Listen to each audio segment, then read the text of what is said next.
Hello everybody, I'm now with Amy. Hello Amy. Hello Karen. Yeah, I've nabbed her now. We're having a telephone conversation and I've nabbed her. But I was showing you a little bit about this video yesterday, about these strange lights over Stonehenge. Yeah. So what's it called, Amy, in Greenland? What are the lights called? You say it. The Aurora Borealis. Yeah, so they're saying... Anyway, put the video on. 3, 2, 1. Oh, we're on now. Yeah, we associate the... What is it, Amy? The... Aurora Borealis. It's green. But yes. we'll have a look at that in a minute. You can stop and read any of this stuff anytime you want. But of course, over Stonehenge, they're saying the Aurora Borealis, whatever it's called, turned up. And when it was, I thought, well, let's go and have a look at it, see what it looks like. Because now, you know, we associate those lights with green, and it wasn't green, it's red with a tinge of yellow. Yeah. And then when we were looking at it, Amy, it looks like it's coming out of the ground. It does. Because obviously we did that video. I showed you it yesterday. We asked you to look at it. It just looks like it's all coming out of the ground. Yeah. It really does. And the really strange thing is, it's not green. It's red. Yeah. Yeah, I would have thought it would be green. Yeah, to match in with what's happening in Greenland and the rest of the places they see it. But anyway, so then I decided to look up the colours of the sky, and that was quite crazy because purple is shortwave and red is longwave. And when you look on it, you look through, you can see it's microwave. That's got a tinge of yellow, orange into red, and that's what we're looking at, is microwave. So I can't see that what they saw in the sky was very good. They were actually watching the sky being microwaved. Oh, I know. And it does fit in, because in a minute we're going to, well, we'll carry on in that in a minute, but you come to rainbows, it shows you the same spectrum like this. Shortwave at the bottom, long wave at the top in the rainbow. But I don't understand that, Amy. I mean, that's just heart working. That's what they did. They got heart working, and people think it's those lights. And it's not. It's them doing their stuff. Yeah. Well, it is, isn't it? It's them doing their... Oh, there you go. This picture has red, which is the long wave, and violet is the short wave. See? 380, 622. So that's the rainbow. And I hadn't even put all that together, because it's like, wow, those are the rainbow colours. And that's how it actually works in a rainbow. Violets at the bottom, reds at the top. Yeah. Do you know what? In Spirit World, the red is your base, and then the orange, and it goes yellow is like your tummy button. Green is the heart, blue is the throat, and then indigo and violet, they are your head and go up. So it's the other way. Oh, I suppose it's the other way around, isn't it? Oh yes. Yeah. And then this heart thing. Look what it's called. High Active Auroral Research Program. So Aurora Borealis is the same word. They've just put an L on that word. They've just put an L on it. So they're messing around. In that area, it's them. It's them. That's right. You think we're watching trails of... But that's them using the heart. Yeah, exactly. Because really it's high frequency active auroral research, and calling it HAARP. They've left out the F. Yeah, they did. They things like that, don't they? Yeah, they do. Anyway, I just thought that was a bit like, I was like, what? No, I don't believe it. You know, like we've looked at this stuff before. I've made videos. Oh, here we go. It goes, does the UK those Aurora Borealis lights? And it says it does. It says it goes down to Anglesey, North Wales, and Dorset in the south of England. Yeah. But they weren't green. Right. They were red. That's so. Yeah, that's so interesting. and it all fits into the rainbow. And what it is, it's microwave, which is HARP. Yes. And that's on the nearly long wave. Yes. Because I was a bit shocked there, so that's what that's about. Because see the name Aora? It's Aora or Aoral. Just put an L on it. Right. That's where they are. That's them. Exactly. Yeah. They're messing around in that bit there, just above your heads. Oh, I know. Yeah. And that colour, because there it is. It's kind of red. Red with a tinge of yellow. Microwave. Yeah. Yes. Looks horrible if you think about that. That's HARP working. I know. It is. And that's why it's going straight up, Amy. Yes. And not coming across. But the ITV News put that one out. Oh, right. I see. Yeah. I mean, I like the colour, but unfortunately it means you're being microwaved and you're breathing that in afterwards. Oh, I know. It's so awful. Awful for people. Yeah, they're just using the free energy, Amy, but against us rather than for us, because none of it's good. So they're pretending that this is all to do with a research program, but I bet you it's just man manipulation. That's all it is. It's just to control us. Yes. Control the weather. Oh, it's awful. I know. They need to leave. Yeah, they do. They need to go. It's embarrassing. That's what I think. But Oh, we were a bit yeah. shocked when I like the whole thing about that colour. That's what it looks like to me. That's microwaving. Yes. Yeah, it's I was shocked. Yes. It's just I never realized that it was microwave. Yeah, well, I didn't really until what it was. It was only because we know that the air has in it. Remember the colours, you know, are the colours it comes with. The sun gases. So I already know that that's in the sky. But I thought I thought let's just look up that ultraviolet and all the colours, and there it was, orange into red or yellow into red is microwave, and there it is coming up from the ground going into the sky. They probably wanted snow the next day. Yeah. That could be. We don't know how much they're changing reality by doing this either, do we? We don't know what this all means. That's true. It's not very good for us, is it?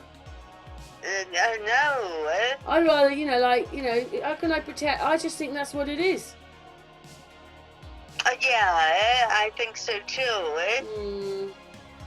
It's weird how it's right over Stonehenge like that. Well, I can't see it, Stonehenge, but that's what they're saying. Yeah. But they found those pits there as well, so that was on before this bit.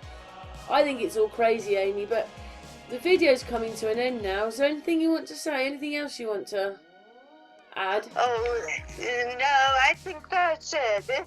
Crazy. Yeah, you'll have to wait for the finished version to see it properly, Amy. Okay. Anyway, thank you so much for your time. The video is ending now, and 10:10 till we do it again, Amy. Oh, okay, Karen. She never knows whether it's going to be a phone call or she finds herself on the internet. Right. Yeah, but Amy doesn't mind, do you, Amy? No, it's my pleasure. Oh, thank you, my darling. Anyway, the video really is finishing now. We're at the end. We've gone past the Sun and Moon Family United's finished, but thank you, Amy. Yeah, hello everybody. This video is going to be about Stonehenge. Me and Mickey were watching this the other day. It's quite incredible. What it is they've now found these circles of these pits. These pits, well, let's go back to the picture. There you go. What they've done is they've used, what do you call it, just equipment. And what it is they found all these holes, and it kind of makes a circle, doesn't it? Penetrating radar. And what they said was that they're 5 meters deep, and a small house could fit in one of them. So it's not actually quite on Stonehenge. It's next to Stonehenge, round a barrow. They found a barrow in the middle. I mean, I had more videos, but they just wouldn't come over to Facebook. But I think this video is enough to show the barrows. So, sorry, the holes. So we'll talk after you've seen the little video about the holes in the ground. Might not have been made by ancient Neolithic people at all, but by nature. Several years earlier, not far from Vince's site, archaeologist Matt Levers was called in to survey land beneath a proposed housing development. This is Stonehenge. We have to come in advance of any of the construction work to check the area beforehand. While looking for signs of ancient archaeology back in 2016, Matt detected something surprisingly similar to Vince's giant underground pits. These are about the pits that nobody seems to know about near Stonehenge. Plot that we carried out, then you can see the 3 very obvious black marks. A line of huge underground formations. But crucially, Matt's theory on the pit's origins is very different from Vince's. It seemed to us all along that these things were sinkholes. Sinkholes form when underground water dissolves the chalk layer and the ground above collapses. Matt believes what he found could actually have been caused by an underground river. The topography that you can see in the contours on this map show that there's an old watercourse here that runs down as a tributary of the Avon. So the sinkholes that we found form a line that follows the topography, follows the dry valley. Suddenly, for Vince, there's a possibility that his discovery could be a fluke of nature, rather than a giant arc of openings dug by ancient people. Because when Matt's sinkholes are plotted on a map next to Vince's newly found giant arc, they seem to form an alarmingly similar pattern.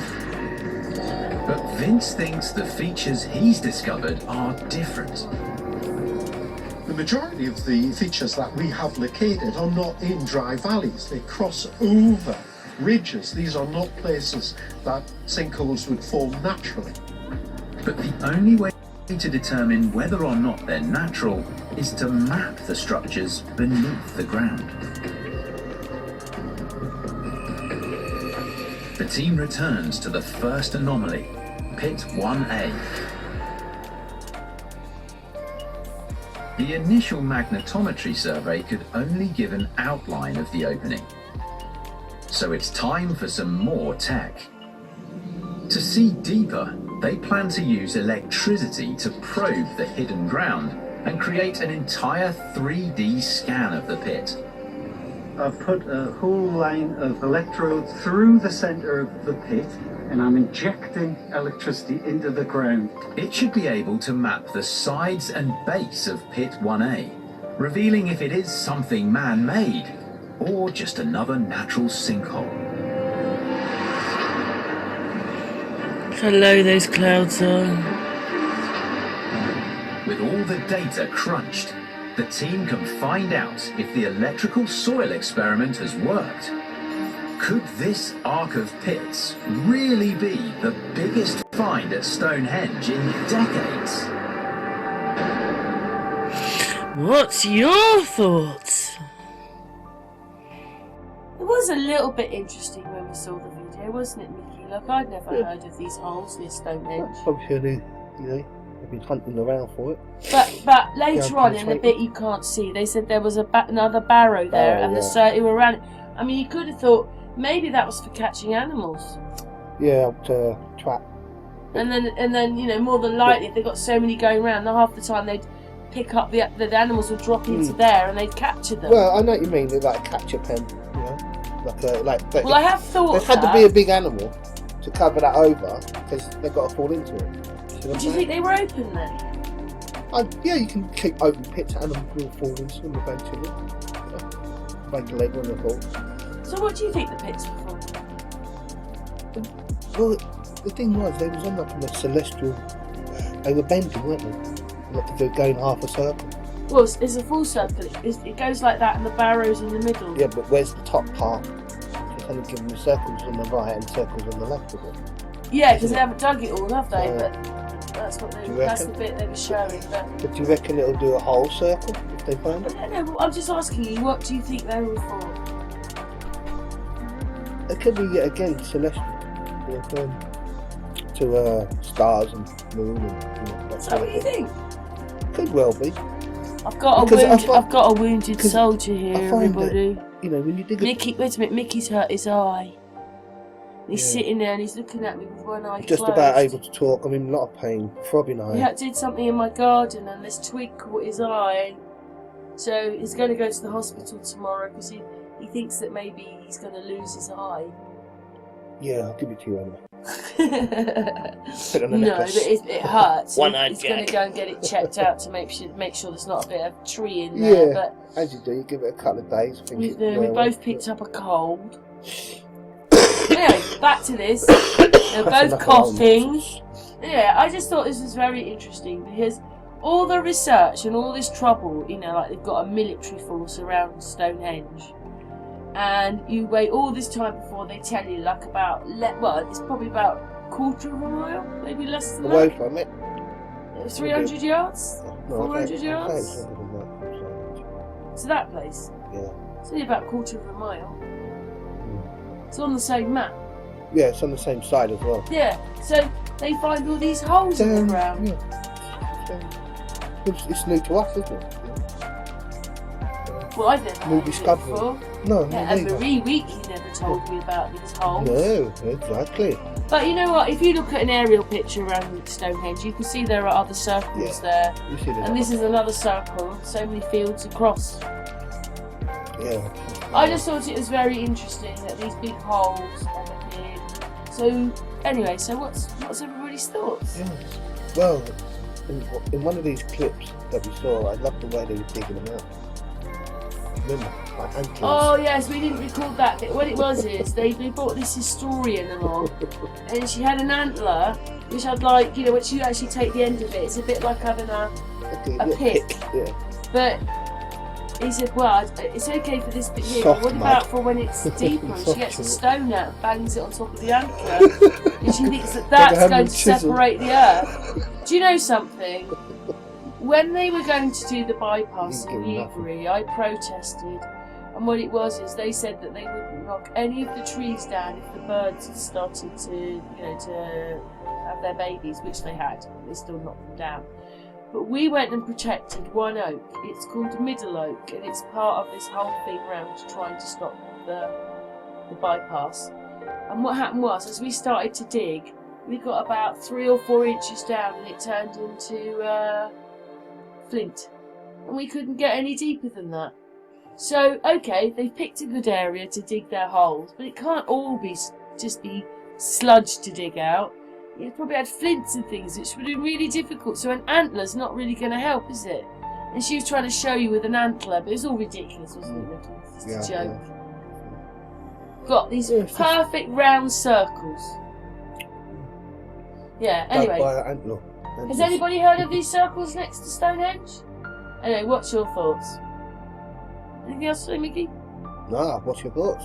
Definitely. What is your thoughts? Yeah, thank you. Thank you, Mickey. There you go. That's